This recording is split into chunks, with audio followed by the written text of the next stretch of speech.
Hoy, en este nuevo capítulo de Adipados, vamos a hablar de un tema muy interesante y relevante de conocer, como lo es la terapia sistémica.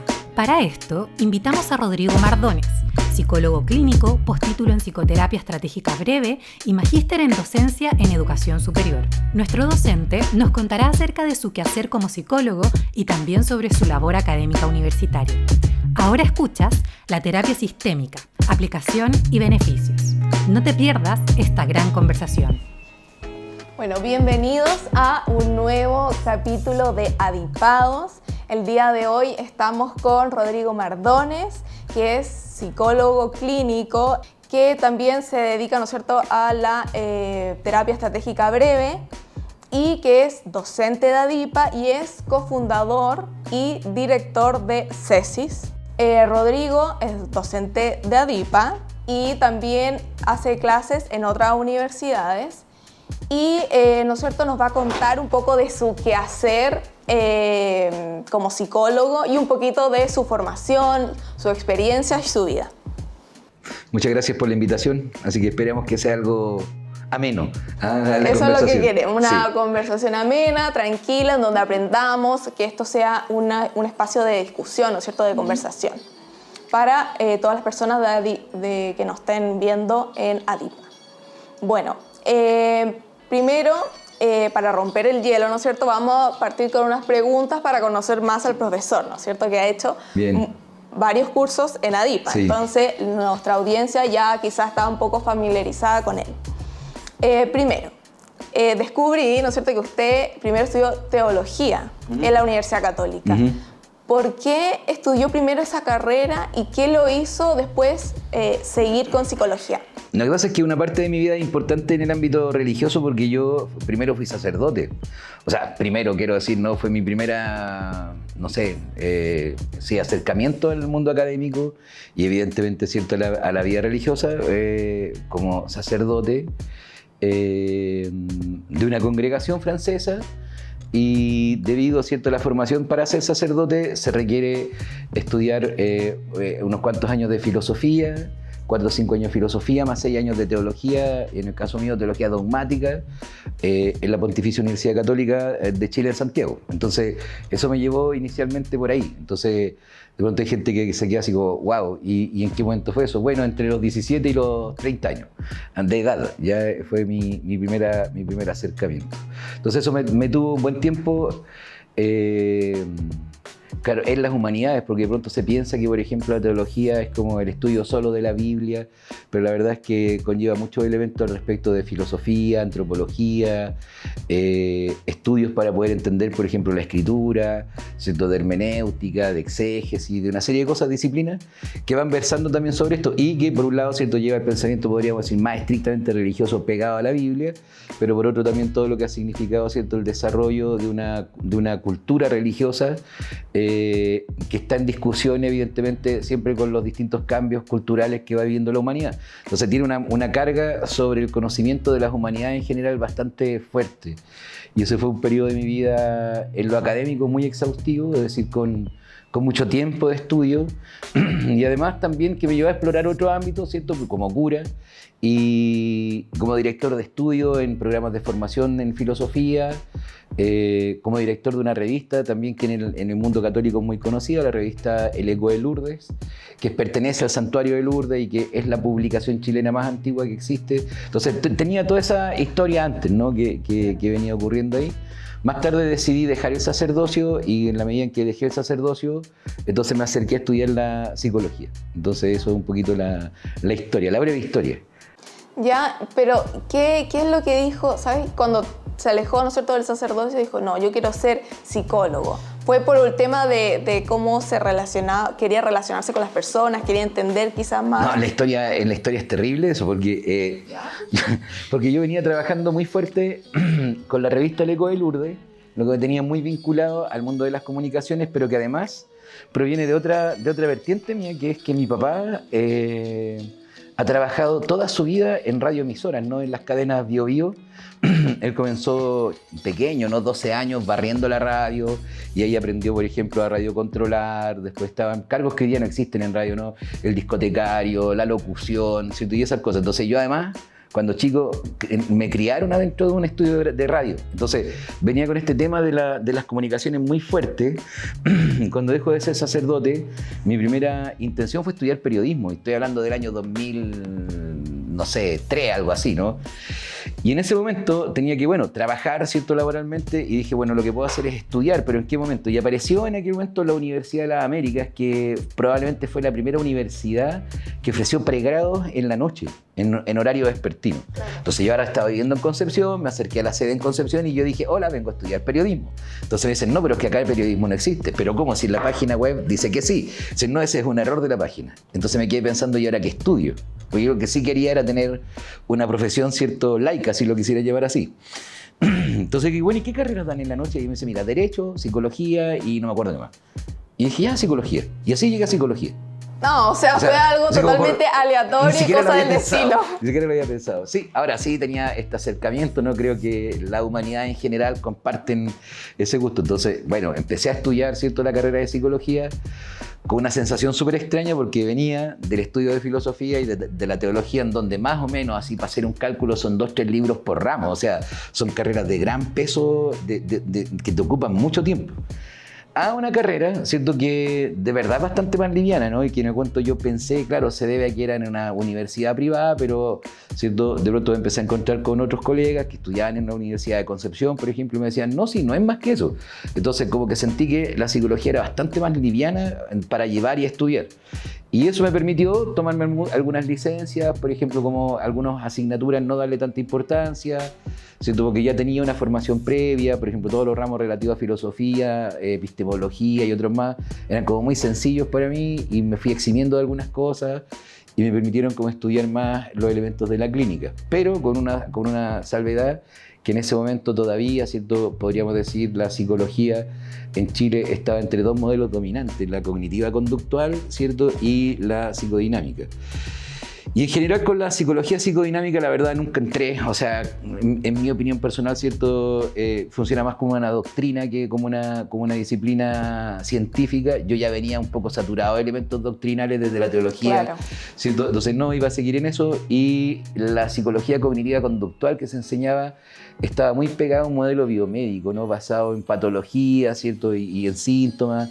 Y yo desde mi formación en filosofía miraba eso y yo dije, no, esto no, o sea, esto son tonteras, en ambas líneas, ¿no?, entre la psicodinámica y la cognitiva conductual. Me perdonarán, ¿cierto?, los colegas están ahí, pero eso es lo que me pareció. Y yo renuncié a la posibilidad de estudiar clínica.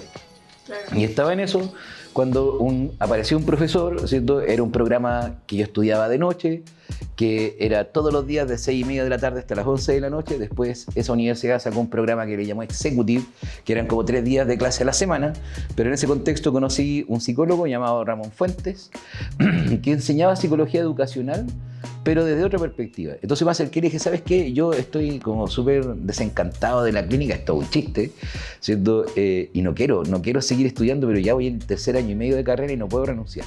Y él me dice, Rodrigo, ¿sabes qué? Lo que pasa es que tú no conoces, ¿cierto?, esta otra escuela de la psicología que sería la sistémica, y él me presta el primer libro que era de Václavic y que se llamaba Cambio. Y lo leí y dije, vale, esto sí. Aquí, o sea, aquí de verdad hay una relación, ¿cierto?, seria, científica, epistemológica y que se traduce en prácticas. Entonces empecé a leer como de manera autónoma, ¿cierto?, a estudiar esto, hasta que hacia el final de la carrera aparece un joven profesor llamado Felipe García, ¿cierto?, y él dice en clase, yo soy sistémico. Y entonces dije, vale, este sujeto tiene que ver con lo que yo estoy estudiando. Entonces ahí me acerqué y le digo, oye Felipe, ¿sabes qué? Yo estoy estudiando, ¿cierto?, autónomamente estas cuestiones, y él me empezó a ordenar las lecturas y me dice, mira, aunque la universidad obliga a enseñar el modelo cognitivo-conductual, yo a ti te voy a enseñar el modelo sistémico. Entonces yo empecé a ser el único estudiante que empezó a desarrollar los estudios desde la perspectiva de la psicología sistémica, para luego, ¿cierto?, terminar mi práctica, mi presentación de tesis de grado y de título bajo ese esquema. Entonces así yo llegué a la psicología, una cuestión súper extraña, y eso me encantó, así como, sí, esto sí, y ahí como que quedé prendido con eso. O sea, fue algo como casi que del destino, fue una cosa súper aleatoria. Sí. Pero eso obviamente su anterior experiencia igual le influyó entonces en su elección como que al final lo atrajo al enfoque sistémico, entonces, no su pasado como teológico. Entonces, ¿y qué fueron esos aspectos, quizás como que no hable un poco más específico, que dijo como, sí, me llamó la atención esta área de la psicología y no otra? Ya, a ver, dos cosas, ¿no? Primero la clínica, porque yo la sensación que hasta el día de hoy tengo, ¿no? Es que la psicología es una disciplina, ¿cierto? Científica muy joven, ¿no? Entonces, y arrogante, ya sí tenemos como cierta arrogancia en la psicología. Y que me hizo de alguna forma desestimar otras áreas de la psicología, como por ejemplo, bueno, la psicología educacional no existía tan fuertemente en ese momento, todavía en los colegios tenían psicólogos clínicos, pero organizacional o laboral eran dos cosas así que de verdad estaban muy distantes de mí, ¿cierto? Y la psicología clínica probablemente también porque en mi contexto de cura, por ejemplo, ¿cierto? Para los católicos que les es importante la confesión, de pronto me ocurría que, por ejemplo, en el Santuario de Lourdes de Santiago, en donde es un gran santuario de la gruta y todo lo demás, no sé, para la fiesta de Lourdes seguramente deben pasar 30.000, 40.000 personas, y como cura hay que estar haciendo como turnos de confesión, ¿no? Entonces me significó en el sacramento de la confesión escuchar cantidad de personas, no sé, en turnos de 3 horas confesando en un confesionario. Entonces como que este contacto del tú a tú al respecto de situaciones problemáticas ya venía ahí, ¿no?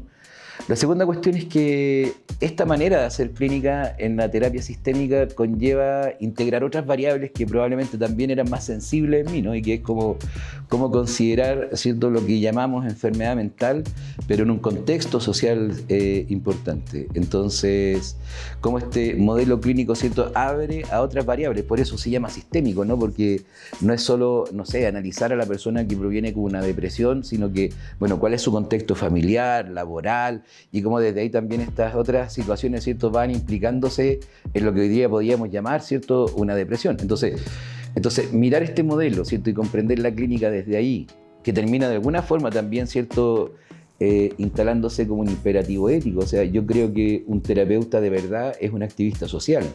La terapia, en tanto, ¿cierto?, propende hacia el logro de la autonomía de las personas al respecto de lo que les puede estar ocurriendo, es un activismo social, es decir, no está lejos de transformar a personas funcionales a un sistema económico, sino que incluso trabajar sobre eso. Entonces creo que eso tocó como una parte mía, ¿cierto?, que probablemente también habita ahí el cura, ¿cierto?, que alguna vez fui, y esa sensibilidad en lo social, ¿cierto?, con las personas. Entonces se juntaron como varias situaciones. Y una vez que nosotros tomó, ya decidió seguir con ese rumbo en la psicología, me imagino que hay distintas formas de terapia dentro de la terapia sistémica. Entonces, ¿cómo usted dijo voy a trabajar con la estratégica breve? O sea, ¿qué lo llevó a eso? Lo que pasa es que hay como dos elementos, ¿no? Para mí hubo como dos cosas fuertes en mi formación, en general, no más allá de que si fue cuando era cura o no, y que fue que de la mano de la filosofía, por ejemplo, con una gran docente, ¿cierto?, llamada Vilma Navarro, me pude acercar a mujeres filósofas. Entonces ese fue como un punto, ¿no? Así como ya. Y empezar como tempranamente, ¿no?, a integrar un poco el pensamiento de las mujeres desde la filosofía, ¿cierto? Y luego cuando empecé a meterme en psicología, empezar a darme cuenta, por ejemplo, que hay cuestiones que son importantes, que son estructurales, que, ¿cierto?, muchas veces, para desgracia de la mujer, ¿cierto?, una sociedad machista, patriarcal como la nuestra, ¿cierto?, instala sobre los hombros de la mujer la tarea de cuidar, criar y todo eso. Lo que empezó a generar, ¿cierto?, en mí la visión de una estructura sociocultural, ¿cierto?, que lastima un segmento importante de la población, como es, ¿cierto?, la condición de la mujer, para qué decir las diversidades sexuales, ¿no? Pero que, ¿cierto?, estructuralmente esto está presentando, al menos ante los ojos de alguien que mira reflexivamente, podríamos decir una falla. Y creo que eso empezó en un punto a mostrarme, ¿cierto?, que hay elementos estructurales en términos culturales que también se traducen más tarde, por ejemplo, en problemas de malestar. Y en eso empieza a tener una extraña coherencia, porque uno lo que se empieza a encontrar, ¿cierto?, primero es que si uno observa, ¿cierto?, la psicología de cierta forma como disciplina científica, en todos los conocimientos que ha logrado, ha avanzado prácticamente patologizando la respuesta de la mujer a condiciones de maltrato. O sea, eso es lo que de ahí hemos tenido como gran información, ¿no?, de la patología. Por ejemplo, la tarea de maternar, por ejemplo, la tarea de sostener una familia. Entonces eso me empezó a mirar en términos estratégicos y estructurales, ¿ya? Y a comprender que no toda patología, ¿cierto?, o que no toda persona que llega al box sufriendo un problema que si yo lo miro, ¿cierto?, desde la perspectiva más pura de la disciplina, efectivamente voy a encontrar síntomas y por lo tanto un diagnóstico. De alguna forma esa fue la mirada que yo elegí. Pero si yo abro la mirada, yo empiezo a decir, ¿cierto?, bueno, pero también tengo que observar, no sé, esta es una mujer, ¿cierto?, que cría sola, ¿ya?, que tiene que trabajar, o sea, lo más probable es que voy a tener a alguien que está muy estresado, muy deprimida, ¿cierto?, y todo eso. Lo mismo también con los hombres, porque esta cultura, por ejemplo, machista y estructuralmente, ¿cierto?, diseñada desde ahí, ¿cierto?, conlleva que haya mucho malestar en la manera en cómo se es hombre, ¿no? O sea, el tener que proveer, el no conectar con emociones, ¿cierto?, el no poder, no sé, llorar, por ejemplo. Entonces, como culturalmente también hay muchos elementos que explican manifestaciones, ¿cierto?, de malestar, que si yo elijo solo mirarlo desde la perspectiva biomédica, encontraré síntomas y un diagnóstico. Si lo abro, probablemente voy a acercarme a otras cosas. Cosas que habitualmente es más complejo mirar o no queremos mirar. Por ejemplo, que hemos construido sistemáticamente una cultura, ¿cierto?, y una sociedad injusta, con una brecha, ¿cierto?, de pobreza importante, con una discriminación a la mujer y a la diversidad sexual significativa. En un país así, ¿cierto?, es difícil poder hablar de bienestar. Claro. Entonces, eso me llevó como a mirar eso. La figura de la terapia breve, ¿cierto?, que de pronto genera como cierta confusión porque el concepto breve tiende a hacer pensar de que son terapias cortas. ¿Te das cuenta? Eso hizo que en algún momento, por ejemplo, los sistemas de salud miraran la terapia breve y dijeran, ya, necesitamos de ellos porque si es terapia breve son terapias cortas. No tiene que ver con eso. Tiene que ver que la terapia breve, ¿cierto?, cuando se empieza a desarrollar, ¿cierto?, el proceso clínico ante un paciente, no va a gastar tiempo, ¿cierto?, o recursos al respecto de hablar acerca de situaciones del paciente que no son para él importantes. Es decir, cuando uno piensa, ¿cierto?, que alguien viene a la clínica, ¿cierto?, o viene a la clínica, quiero decir, viene a terapia, ¿cierto?, es porque tuvo un problema que se presentó en la vida. Un problema significativo que generalmente toca 3 elementos del ser humano: lo bio, lo psico y lo social, ¿no? Es decir, no sé, lo bio puede ser, lo biológico, lo orgánico puede ser, tengo problemas de sueño, tengo problemas de alimentación, no quiero comer o como y vomito, ya, y además, ¿cierto?, estoy todo el día pensando en que, no sé, estoy preocupado a solucionar problemas, en fin, ya, y eso además me ha ido generando, no sé, por ejemplo, un retraimiento social. Ahí tú tienes 3 dimensiones del ser humano que se tocaron y que generan un problema que generalmente viene luego a sesión, ¿no?, a pedir terapia. Pero esa persona no llegó y tomó la decisión espontáneamente. Es raro la persona que a la primera dice, yo voy al psicólogo, sino que generalmente va itinerando con su problema, ¿no? Entonces le cuenta a alguien, entonces alguien le da un consejo, no funciona, le cuenta a otro, el otro, ¿cierto?, se lamenta, pero tampoco funciona, hasta que alguien le da la idea más extraña: anda donde un psicólogo o donde una psicóloga, un ser humano que no te conoce, que en una conversación súper acotada de tiempo va a decirte cosas que te pueden ayudar. Entonces, fíjate, esa persona viene portando un relato, ¿no?, un relato doloroso de lo que le ocurre. Y ahora, ¿cierto?, tiene la suerte echada en la siguiente línea. O se puede encontrar con un terapeuta que su modelo terapéutico le informa que antes de hacer algo, debe realizar un diagnóstico exhaustivo de lo que le pasa a esa persona para poder, ¿cierto?, establecer un diagnóstico que luego mueva un tratamiento. Y a lo mejor, ¿cierto?, las 2 primeras sesiones, las 3 primeras sesiones solo la ocupen diagnosticar a partir de ciertos instrumentos que la psicología ha estandarizado para el diagnóstico, ¿no?, test de Rorschach y una serie de, ¿cierto?, de instrumentos como en esa línea. Entonces la persona empieza a sentir que este deseo de contar lo que me pasa se empieza a postergar. ¿Te das cuenta? Y muchas veces eso hace que la gente desista de la terapia. Entonces, en la terapia breve decimos, espérate con el diagnóstico un poquito, es importante, nunca hemos renunciado a él, pero dedícale tiempo a esa persona que ahora viene, porque necesita ser escuchada. Entonces, escuchamos, ¿cierto?, lo que está ocurriendo ahí, ya empezamos a trabajar, porque cuando uno piensa y está esta fantasía de decir, yo voy a diagnosticar para luego intervenir. No, ya empezaste a intervenir cuando empezaste a diagnosticar. Si yo te paso, ¿cierto?, un test sencillo, ¿no?, el inventario de Beck, que quiere evaluar tu posible depresión, en algún momento te pregunta, por ejemplo, ¿ha pensado en quitarse la vida? ¿Ha llorado, cierto, en la semana? Entonces uno empieza a pensar al respecto del test, ¿no? Así como, wow, sí, yo he pensado en quitarme la vida. Ya está interviniendo. El problema es que esa intervención no está bajo tu administración porque tú crees que estás simplemente diagnosticando. Entonces acá decimos, no, hagámonos cargo de eso, ¿cierto? Hagamos una buena primera entrevista, vamos a lo que a la persona le interesa, y si en algún momento, ¿cierto?, tenemos necesidad de diagnosticar, diagnosticamos.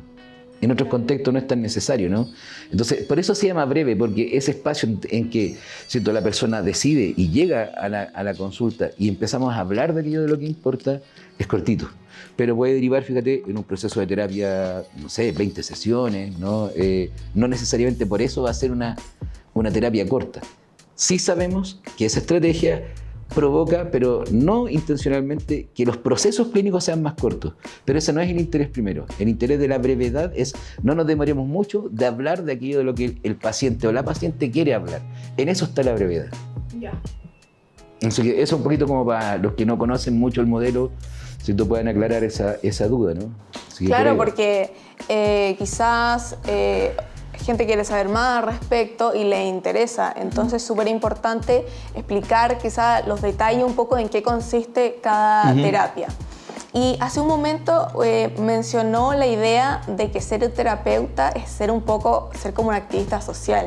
Y también habló sobre las brechas que hay, ¿no es cierto?, en nuestra sociedad respecto a la salud, a la educación. Eso también fue razones por las que usted cofundó CESIST. ¿Cuáles son los objetivos y por qué razón se llevó a cabo este proyecto? Bueno, el Centro de Estudios Sistémicos CESIST lo fundamos con mi colega Felipe García y amigo, ¿cierto?, que después de que él, ¿cierto?, aprendiera de él, ¿cierto?, me acercara con él a la terapia sistémica, y luego de eso cursé una especialidad de 2 años y medio, ¿cierto?, en el modelo terapéutico. Empezamos ambos a ser colegas en docencia. Entonces nos tocó en algunas universidades trabajar juntos enseñando clínica. Y se generaba una relación bastante cercana, bastante bonita con estudiantes de aquel tiempo, ¿cierto?, que cuando se titulaban, ¿no?, preguntaban, ¿y ahora después de la titulación qué? Entonces nos empezaron a pedir, ¿cierto?, trabajo, ¿no? Nos empezaron a pedir capacitación en el área, ¿cierto?, de la terapia breve y seguir profundizando conocimientos que se trabajaban en la clase. Entonces, en esa línea, ¿cierto?, lo que pudimos empezar a notar que había como un interés por conocer más acerca del modelo.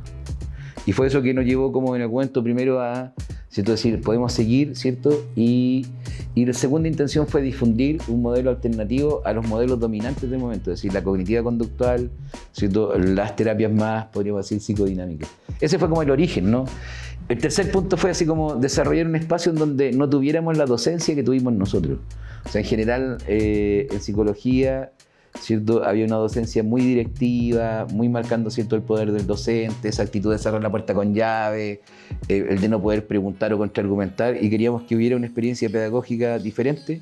Así partimos, bueno, con trabajo también muy importante en la investigación. Hoy día ya hemos publicado 8 libros, salen ahora 2 libros más que están, ¿cierto?, de la mano de Felipe, probablemente un tercer libro antes de fin de año, y en general las publicaciones en revistas científicas y eso. Además tiene el voluntariado, que eso lo partimos con la pandemia, en donde hay psicólogos y psicólogas voluntarias. Así que está por ahí. Bueno, ahora vamos a pasar con la segunda sección de esta entrevista, que se llama Lo escuché en algún lado. Lo escuché en algún lado es una sección que intenta derribar mitos. Recolectamos planteamientos que causan confusión entre la gente. Comencemos.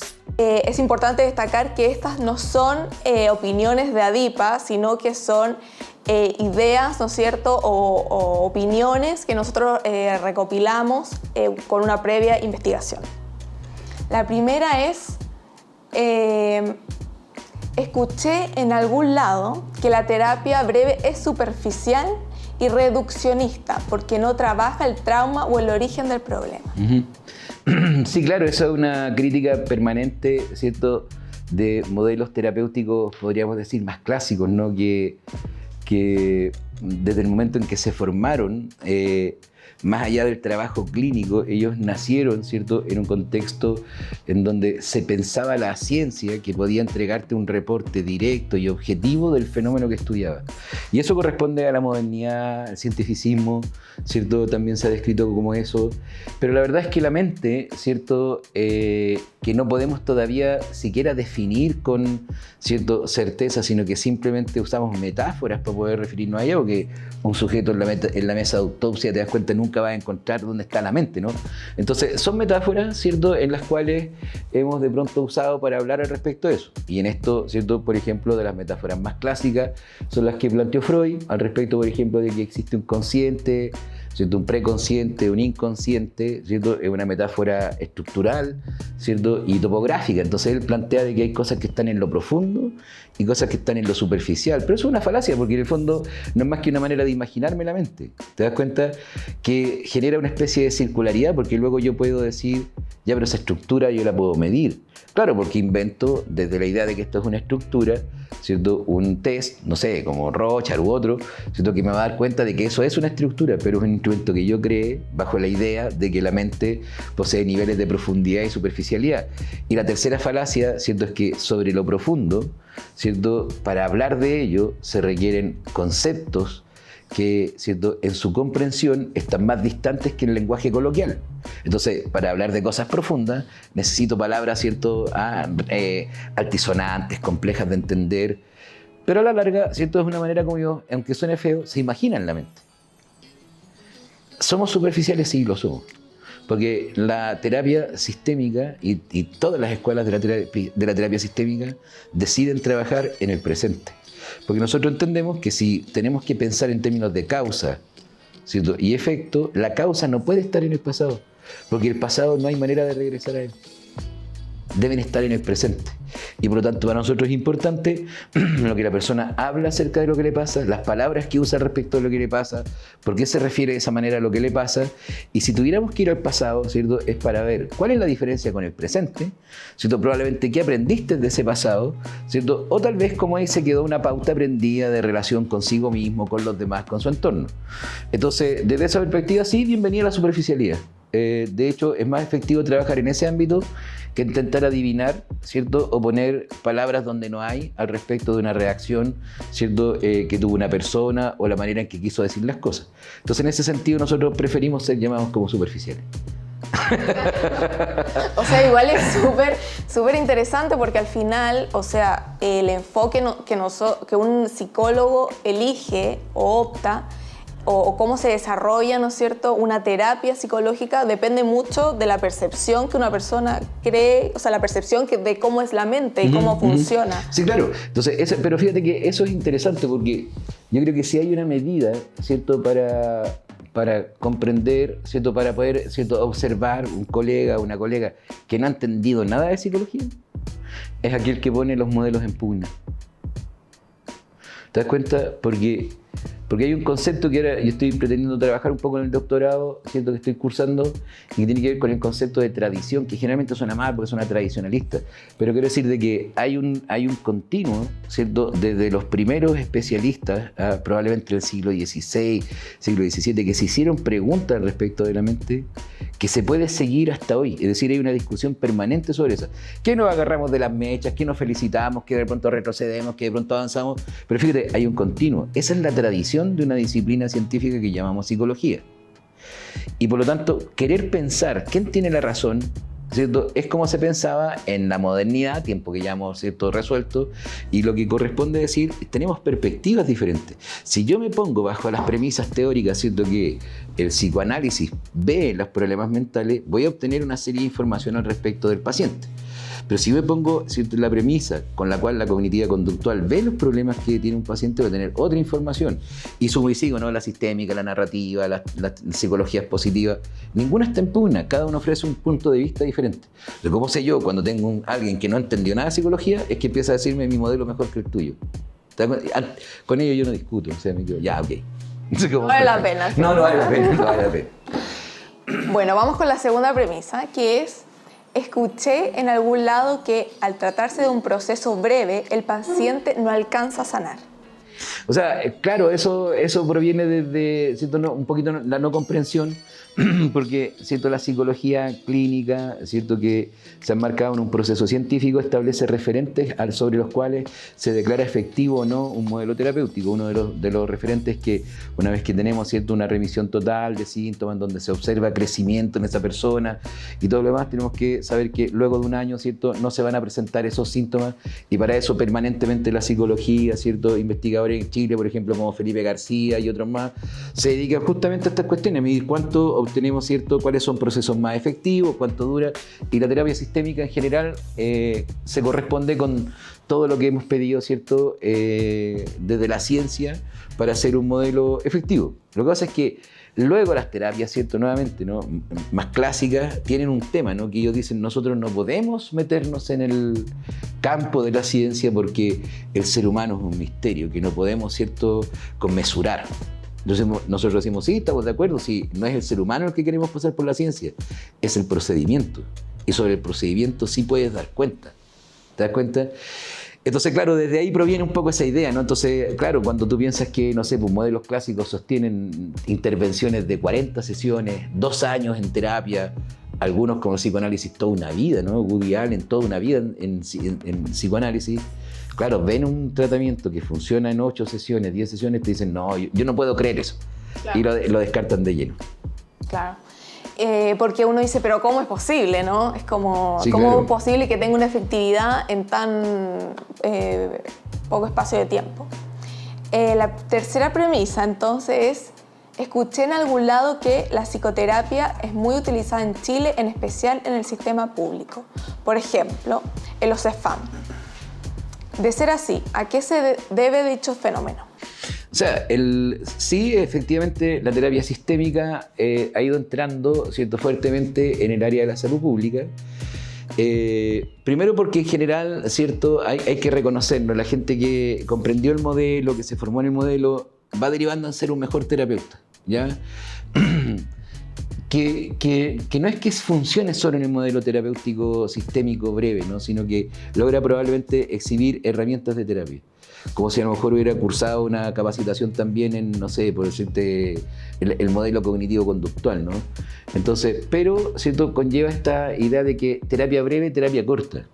Y como generalmente en salud necesitamos administrar, ¿cierto?, y optimizar los recursos, dijeron, tenemos que tomar estos tipos porque parece ser que desarrollan procesos clínicos cortos, pero lo cierto es que no necesariamente es así, menos cuando, ¿cierto?, muchas veces los CEFAM se organizan de manera tal que un paciente que viene por una afección de tipo psicológica se ve primero con un médico, ¿cierto?, a los 15 días después lo manda al psicólogo, a los 15 días después lo ve de nuevo al médico, entonces ya va como se organizó la salud mental en el equipo. Pero la sensación que quedó es de que de pronto las terapias breves son terapias cortas. Y lo cierto es que no siempre es así. ¿Ya? No siempre derivamos en terapias cortas, sino que es lo que explicaba antes. Claro. Y también hay como una concepción, ¿no es cierto?, de que escuché por algún lado, de que la terapia sí está muy relacionada o se relaciona mucho o se cree que es solamente enfocada a la terapia familiar. Uh-huh. ¿Eso es así o es un mito? Sí, es un mito, ¿no? Lo que pasa es que cuando comienza, ¿cierto?, a aparecer la terapia sistémica, se empezó a interesar, especialmente, por ejemplo, en estudios relacionados a esquizofrenia, a mirar un poco el contexto familiar del esquizofrénico, ¿no? Y cómo se daban los procesos interaccionales, comunicación, y en eso hay una serie de investigadores como Don Jackson, como Gregory Bateson, como Milton Erickson, que estuvieron ampliando la mirada, ¿cierto?, a los problemas mentales, considerando las interacciones familiares. Y de ahí comenzó a derivar rápidamente una terapia familiar sistémica, ¿cierto?, pero también en la línea, ¿cierto?, individual. Entonces, muchas de las personas que han estudiado o que alguna vez escucharon hablar de sistémica, la escucharon en la universidad, con esta historia que además es como súper épica, muy linda, porque se integraron tipos de la química, de la física cuántica y una serie de investigadores estrellas de ese momento, que claro, miraban la familia, pero la terapia sistémica trabaja con las personas de manera individual, pero observando también estas variables. Y a veces terapia familiar, y tenemos una terapia, un modelo terapéutico que se ha especializado en el trabajo con familia. Pero eso no significa que solo trabajemos con familia. O sea, yo creo que en Chile, por ejemplo, el formato terapia familia es un formato muy poco demandado y muy poco explorado, ¿no? Entonces, se trabaja generalmente de manera individual. Claro, sí, yo creo que quizás en otros países se ve más, uno siempre lo ve como en series de televisión o en película, pero yo creo que, como dice usted, no es algo que se dé tanto acá en Chile. Sí. Y más que nada esa percepción quizás que hay es porque justamente la terapia sistémica considera todos esos factores familiares, cómo se relaciona con el individuo, ¿no es cierto?, con los demás, para evaluar y intervenir al paciente, ¿no es cierto? Sí, claro. Entonces, por ejemplo, Argentina tiene mucha terapia familiar, Bolivia, por ejemplo, tienen la gente asiste en familia a terapia, ¿cierto? En Chile no, en Chile parece ser que nuestra marca más individualista, ¿cierto?, hace que uno, vaya solo, incluso la terapia de pareja no es algo tan demandado, pero cuando se pide, ¿no?, cuando se demanda, de verdad se generan procesos muy interesantes. Hoy día, por ejemplo, observamos una demanda mayor por terapia de pareja, por todo lo que ocurrió, ¿cierto?, con el confinamiento y la pandemia, ¿no? Entonces, a pesar de que nos prometimos amor eterno, ¿cierto?, nos damos cuenta que 24/7 no funciona, ¿no? Entonces, claro. hay hoy día una alta demanda por terapia de parejas, por ejemplo. Familia todavía no tanto, así que por ahí va el tema. Claro, sí, esas cosas entraron ahora como a replantearse un poco el sistema y cómo funcionaban las relaciones, ¿no es cierto?, entre las personas y la psicología. Sí, hoy día, y es todo un tema porque, por ejemplo, no sé, ¿no?, ciudades como Concepción, ¿cierto?, Valdivia y otras más, ¿cierto?, de pronto hay demanda de terapia de pareja y no hay terapeutas de pareja. Entonces, de pronto, por ejemplo, tengo colegas extranjeros que están haciendo teleterapia para parejas chilenas. Entonces, ese es un tema, ¿no? Y no hay centros que también se especialicen en la enseñanza de la terapia de pareja, porque es algo muy poco explorado. Entonces, la gente, algunos colegas, ¿no?, piensan que la terapia de pareja consiste en atender a 2 pacientes.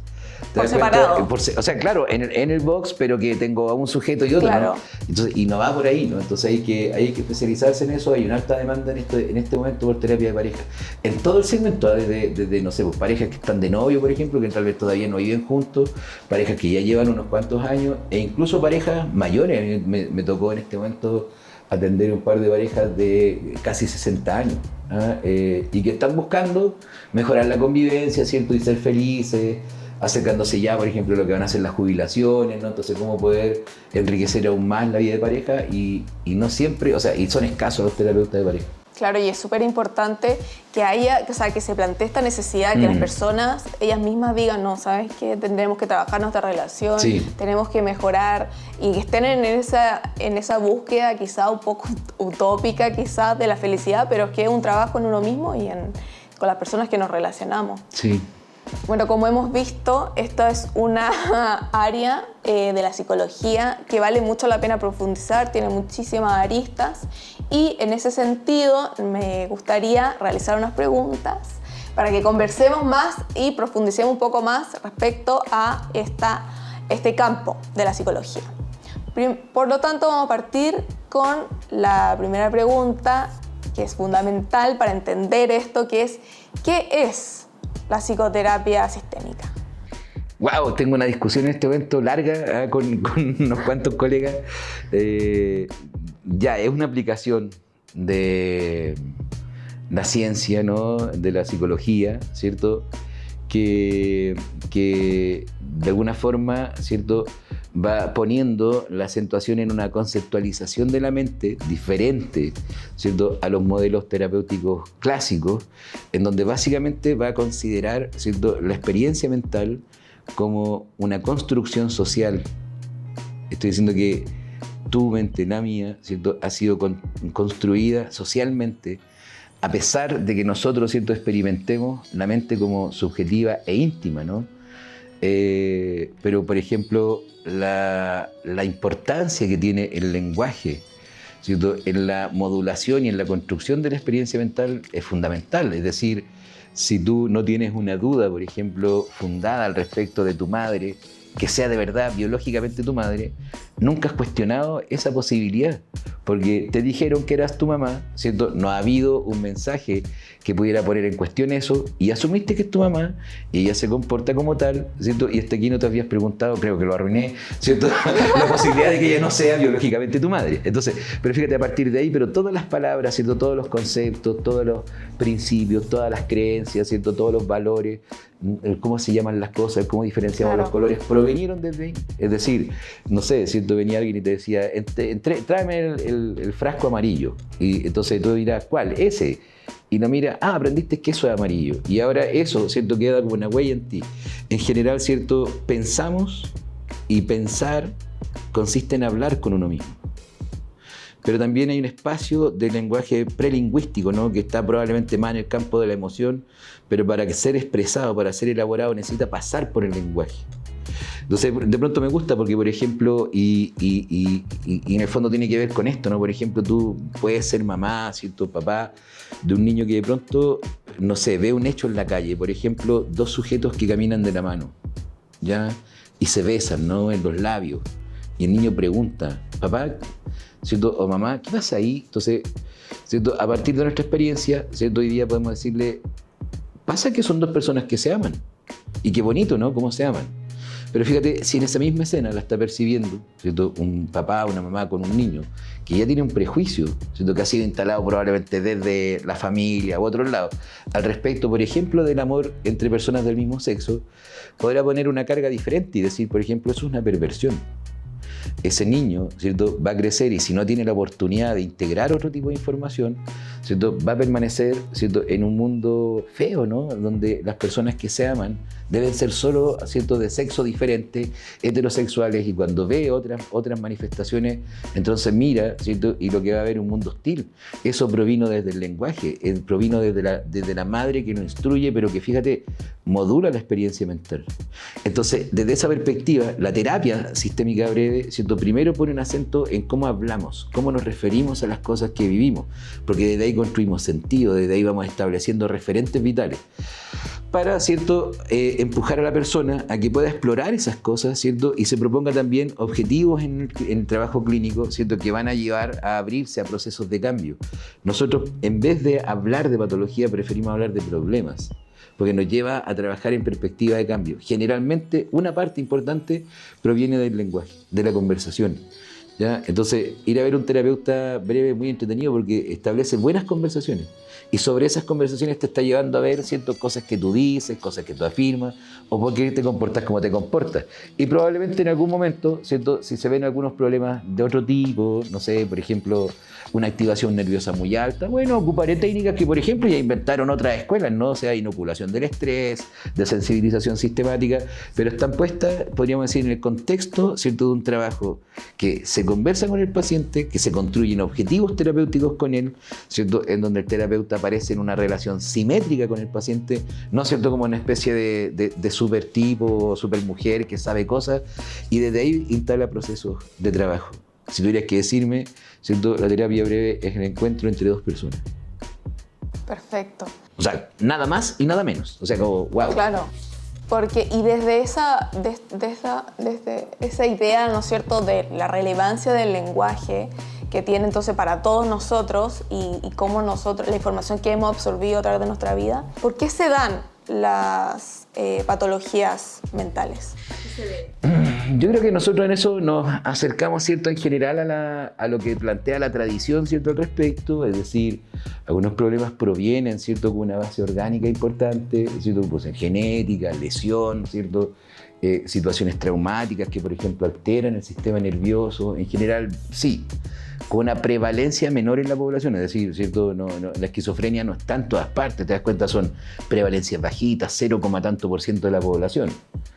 Y luego hay otra gran parte, ¿cierto?, de problemáticas que llevan a la consulta que provienen más bien de problemas interaccionales, ¿no? Es decir, fíjate, no sé, lo que puede ser la experiencia de maltrato, ¿cierto?, hacia la mujer, el niño, ¿cierto?, la diversidad sexual, lo que puede ser estar siendo una mala relación de pareja, ¿no? Que te hace irte a acostar preocupada, levantarte preocupada, ¿cierto? En conflicto con quien se supone que tú amas. Va alterando, evidentemente, ¿cierto? Los procesos que va viviendo uno día a día. Y tercer elemento, que también tiene que ver con algo relacional, que construimos una sociedad y una cultura nociva. O sea, nosotros en Chile, ¿cierto? Cuando yo estoy en Bolivia, cuando me invitan mucho a dar clases en la Universidad Católica Boliviana, y les digo, ¿no? O en otros países, nosotros en las farmacias sacamos tarjetas de crédito. En las farmacias, ¿no? Entonces, ¿qué se puede esperar de un sujeto que se sobreendeuda por necesidad? Imagínate todo lo que fue la pandemia. Evidentemente debe tener a alguien muy ansioso o muy afectado anímicamente. Ahora, ¿qué es lo interesante? Que el mismo manual, ¿cierto? de diagnóstico, ¿no? Como el DCM o CIE, que son instrumentos que usamos, te señala que, ¿cierto? Gran parte de estas problemáticas no deben estar, ¿cierto? Influenciadas por problemas de índole psicosocial, porque entonces no estamos ante un problema, ¿cierto? De salud puro, sino que estamos ante un problema ¿cierto? De esa línea, ¿no? Entonces, en ese punto, de pronto es complejo porque, por ejemplo, a mí me ha tocado de pronto derivaciones de pacientes que, no sé, sobre todo mujeres que vienen con un diagnóstico de trastorno limítrofe de la personalidad, pero cuando tú empiezas a mirar, por ejemplo, son mujeres que están en una relación de maltrato, te das cuenta ahora, ¿cierto? Con la pareja en la que están, y si yo miro solo el síntoma, claro, me aparece como el trastorno limítrofe de personalidad. Pero si yo no miro, ¿cierto? Oye, ¿en qué contexto se están dando estas cosas? Entonces voy a perder información. Entonces, en ese sentido creo que al menos tienen esos tres elementos.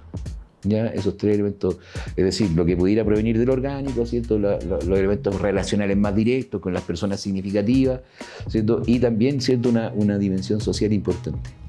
Y como usted ha mencionado, ¿no es cierto? Esto puede tratar a personas con ansiedad, con el síndrome de personalidad límite, quizás mujeres que llegan, ¿no es cierto?, a causa de maltrato, violencia intrafamiliar. ¿A qué otras personas con qué diagnóstico se ven beneficiadas por este tipo de terapia? O sea, lo que pasa es que esa es una pregunta muy difícil de responder porque los modelos clínicos funcionan en terapeutas. Entonces, mucho, ¿cierto?, de lo que puede informar, ¿cierto?, el modelo en términos teóricos también va a depender mucho de cómo se puede desplegar, ¿cierto?, ya de manera concreta en el terapeuta determinado, ¿no? en ese sujeto que está ahí, ya haciendo terapia. Entonces decir que, por ejemplo, bueno, se presenta más exitosa en cierta área es complejo. No se podría decir de ningún modelo terapéutico cuál funciona mejor en cuál, ¿ya? Sin embargo, hay problemáticas que yo creo sobre las cuales igual queda como en deuda, ¿no? Pero todos los modelos quedan en deuda. Por ejemplo, hay problemáticas como, no sé, las autolesiones no suicidas. Ya están en deuda, pero fíjate, es complejo, porque ¿cuál es la autolesión que llega a terapia? Generalmente es el cutting, ¿no? O muy parecido al quemarse por cigarro.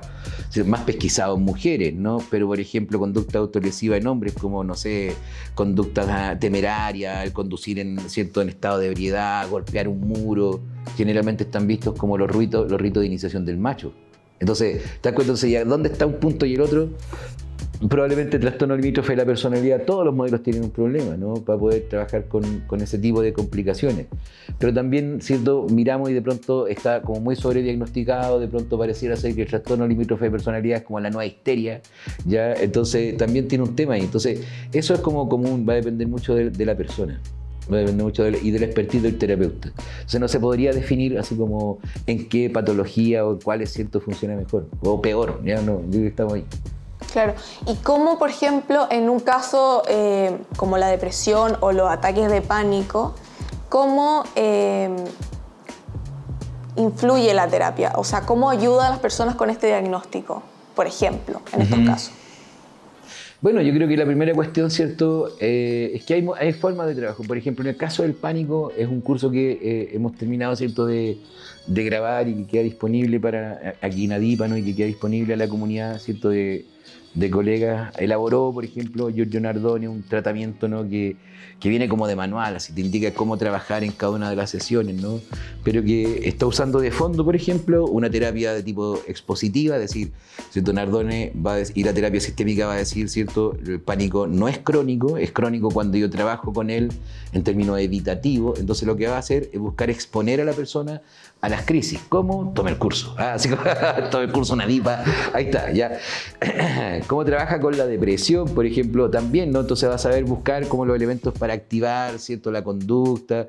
Entonces es como un poquito, hay que ir mirando ya propuesta a propuesta. Para eso, por ejemplo, en depresión, Yapko, se escribe Y-A-P-K-O, ¿cierto? Michael Yapko ha desarrollado todo un trabajo para, no sé, personas que están con depresión, ¿ya? Entonces hay que mirar ahí un poquito más cada una de las propuestas en esa área.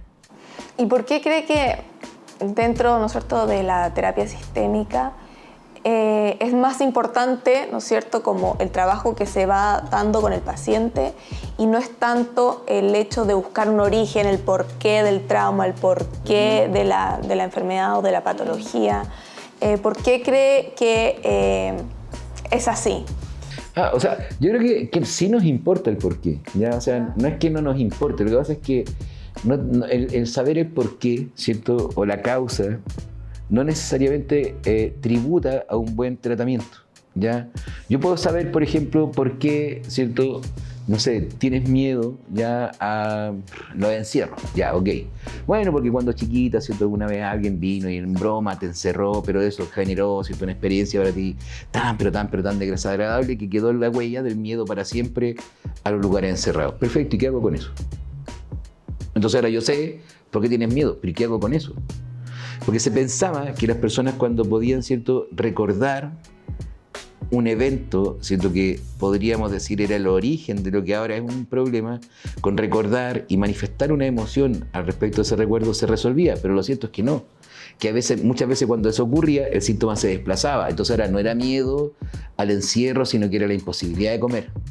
Y empezaba a aparecer nuevamente ahora un síntoma extraño.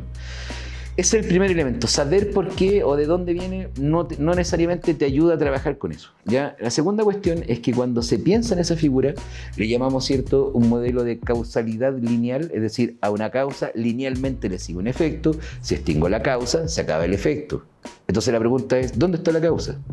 Entonces los modelos, ¿cierto?, clásicos han pensado en el pasado de esa persona. Perfecto, ¿cómo voy al pasado de esa persona? Bueno, interrogándola, ¿no?, conversando al respecto de recuerdos. No, porque la memoria está probado, ¿cierto?, archiprobado, que no es una grabación. La memoria es una construcción.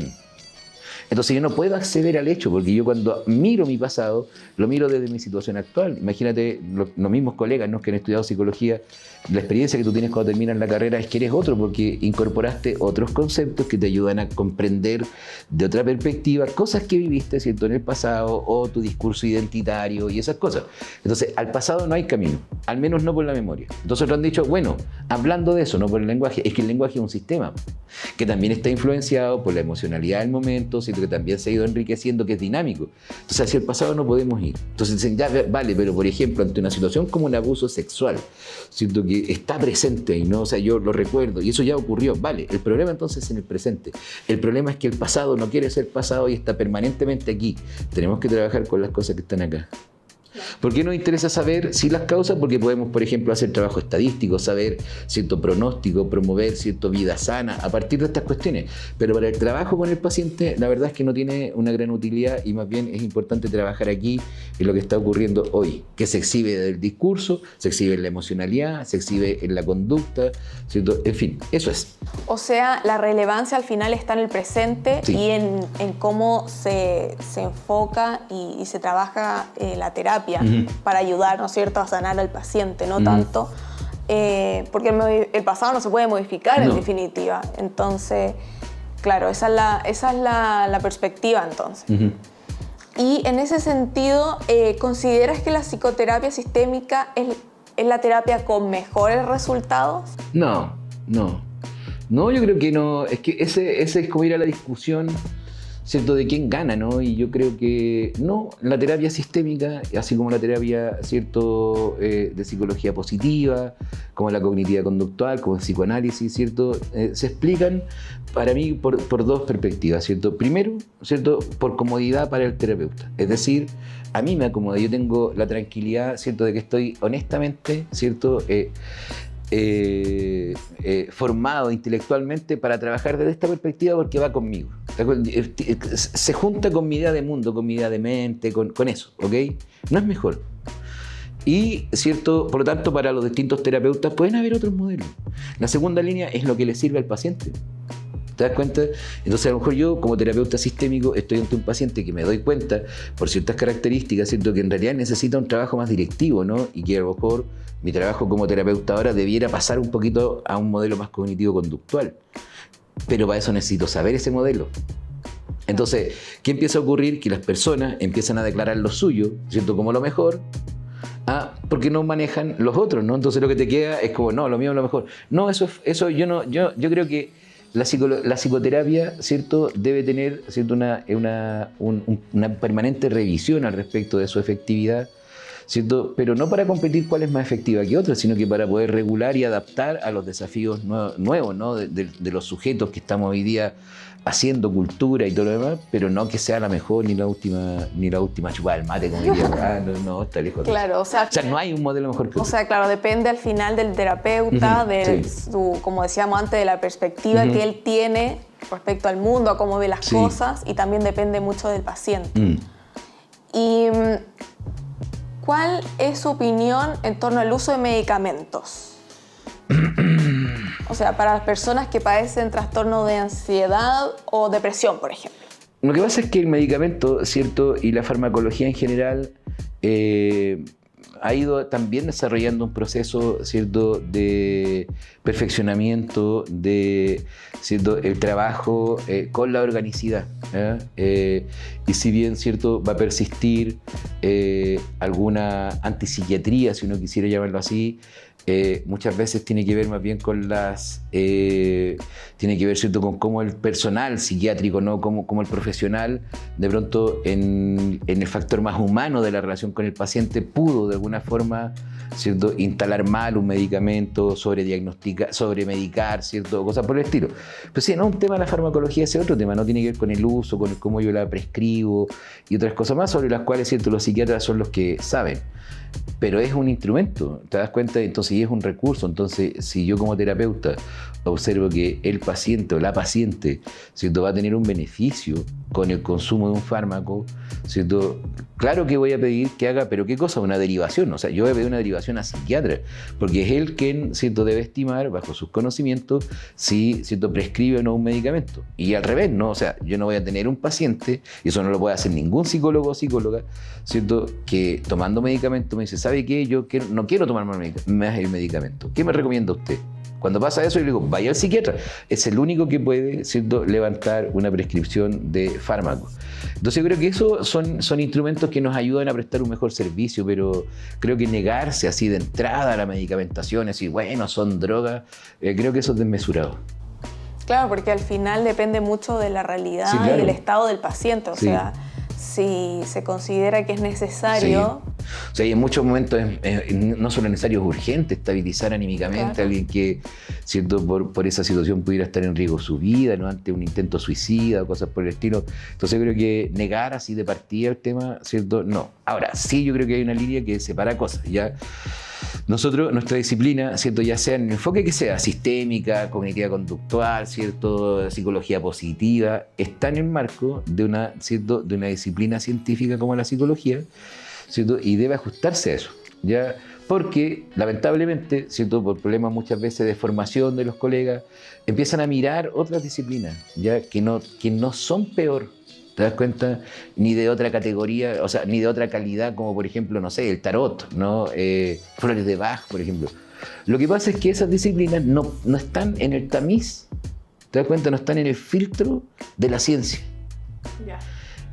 Y es que la ciencia lo resuelve todo, no, pero nos permite tener, ¿cierto?, de alguna forma un procedimiento en el cual intentamos al máximo, dentro de lo posible, asegurarnos de que eso de verdad está haciendo... Claro, sea efectivo. Exacto. Entonces, ¿qué pasa? Ya que decimos, bueno, esas disciplinas, no podemos decir eso de ellas. Y resulta que este es el punto, ¿no?, que hace la cosa dramática. Yo estoy trabajando con otra persona que está sufriendo y yo no puedo experimentar, aventurarme a ver si resulta no algo que de verdad no tiene, ¿cierto?, la aprobación de, ¿cierto?, la convención de la ciencia en eso. Y por eso es que no podemos hacer terapia y al mismo tiempo, por ejemplo, prescribir flores de Bach, porque no tiene ninguna validez científica. No puedo hacer terapia y practicar tarot, ¿cierto?, al mismo tiempo, porque no tiene ninguna validación científica. Y en eso, ¿cierto?, ya vamos de pronto a pseudociencias, como por ejemplo también en algún momento algunas muy difíciles de comprender, porque tomaron elementos de la psicología como la programación neurolingüística, ¿cierto?, y algunas otras cosas más. Entonces, yo diría, ahí eso obliga, ¿qué cosa? Que el psicólogo, psicóloga, la terapeuta, el terapeuta, tiene que estar permanentemente estudiando. Son carreras que aunque tú ya no sigas necesariamente un programa, ¿cierto?, de estudio sistematizado, tienes que estar permanentemente estudiando. Como a través de las revistas científicas, ¿cierto? En Chile y en Latinoamérica tenemos buenas revistas, ¿no? Es cosa de buscar, ¿no?, en los buscadores y estar, ¿cierto?, leyendo permanentemente algún paper, alguna investigación que te tenga informado. Si no, es fácil caer en estas cosas. Claro, porque al final el terapeuta lo que tiene que hacer es asegurarse de ayudar al paciente. Claro. Y en ese sentido, por ejemplo, para el camino, ¿no es cierto?, de sanación de un paciente, es importante también entonces que el individuo siga con los ejercicios que o un poco con las recomendaciones que el psicólogo o el terapeuta le entregó, la pauta que le entregó para trabajar post la terapia. Sí, claro, y eso, pero fíjate, obliga más al terapeuta a ser capaz de seleccionar, ¿cierto?, en el encuentro con esa persona, buenas tareas, ¿no? Es decir, que vayan con él, ¿no? O sea, que no vayan a ser rechazadas de entrada, sino que yo pueda proponer buenas tareas, ¿cierto?, que estén afín con la manera de pensar, de ser, de sus valores, para que esa, ¿cierto?, acción que esperamos que realice la persona en el espacio natural, ¿cierto?, donde está, en su familia o en el trabajo, provoque de alguna forma bienestar, ¿cierto?, o ayuda en el proceso de cambio. Entonces, en ese sentido, la exigencia es para el terapeuta, saber, ¿cierto?, elegir buenas tareas, saber prescribir buenas tareas. Eso es un poquito. Y ya para finalizar un poco, ¿qué le diría usted a los estudiantes de psicología hoy? ¿No? Que están quizás que no saben para qué lado irse, quizás no están tan convencidos por qué área decantar dentro de la psicología y que están pronto a egresar, ¿qué le diría?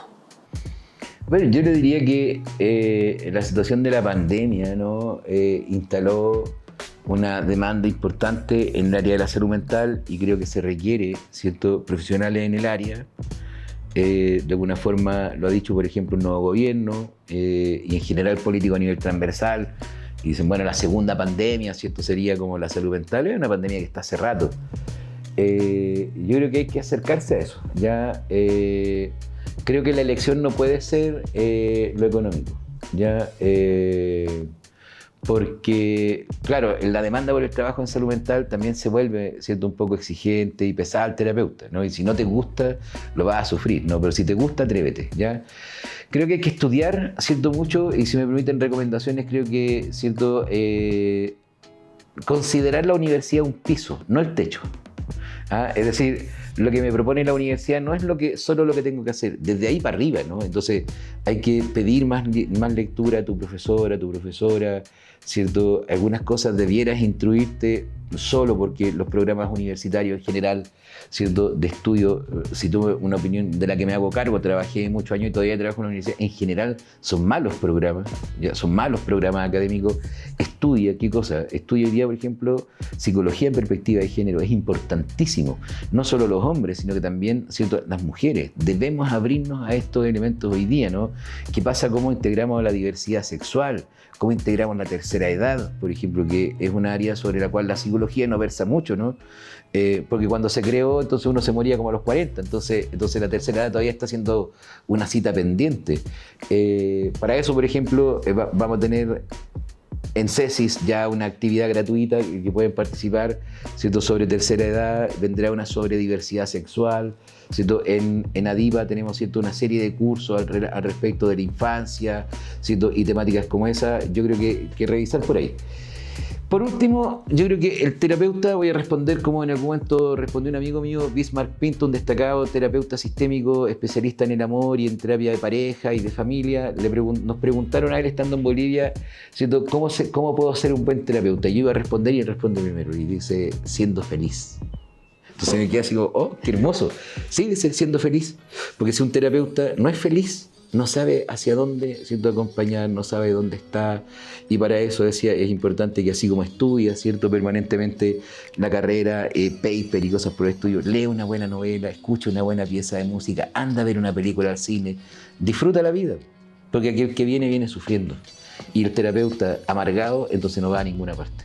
Yo creo que eso sí también es importante, hablar con el almacenero, hablar con el señor de la locomoción colectiva, escucha a la gente, ve La Rosa de Guadalupe, ve a la doctora Polo, porque de ahí están viniendo una serie de influencias culturales que después no escuchan el box, y hay que hacer eso.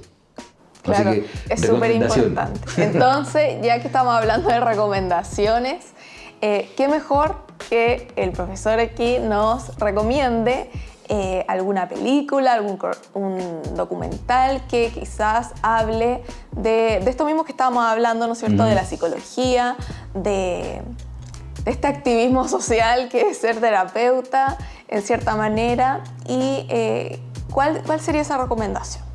Radar Adipa es un espacio de reflexión final y recomendaciones.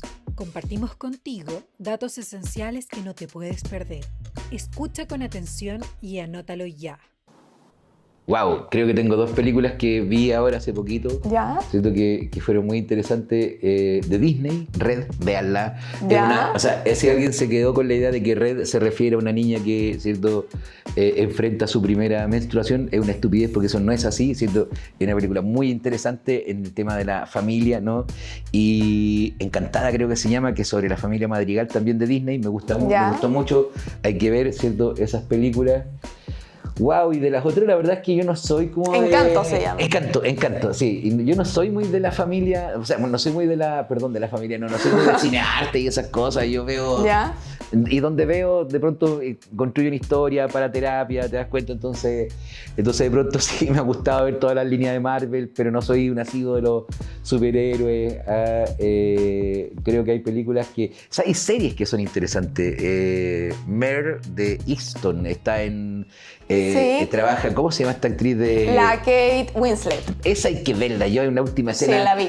Lloré, así cuando ella, no voy a hacer spoiler, pero lloré. Esa es una serie impresionante. En fin, por ahí, ¿no? Yo libro hoy día estoy un poquito alejado porque estoy haciendo un magíster en filosofía contemporánea y un doctorado, entonces estoy como leyendo solo cosas de esa línea. Pero si a alguien le gusta la filosofía, creo que puede leer también, no sé, Hannah Arendt es una autora que hay que leer hoy día en filosofía, ¿cierto?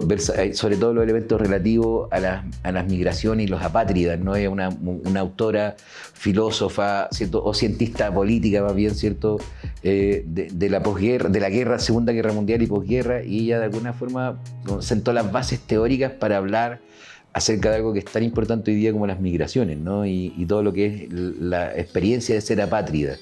Así que ahí sería como el libro, la película ahí, ¿qué van?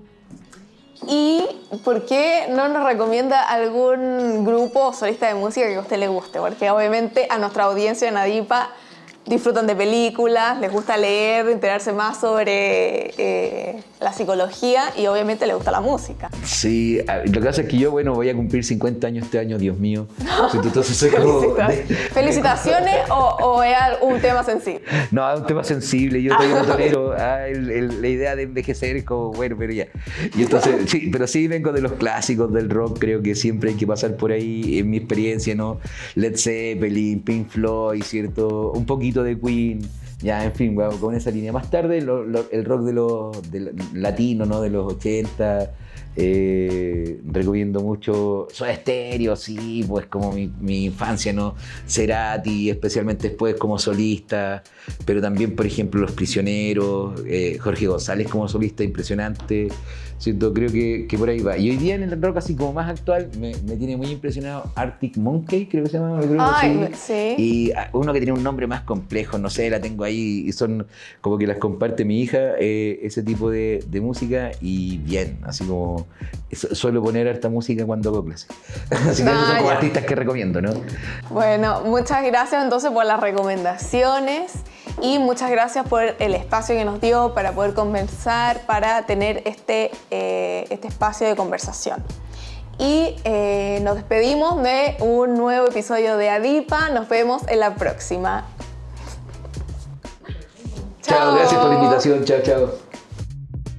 Recuerden que ustedes son parte de Adipados. Nos pueden encontrar en Facebook como Adipa y en Instagram como adipa.cl. No olviden darle seguir a Adipados en Spotify. Para más información sobre nuestra labor, nos pueden encontrar en nuestro sitio web www.adipa.cl.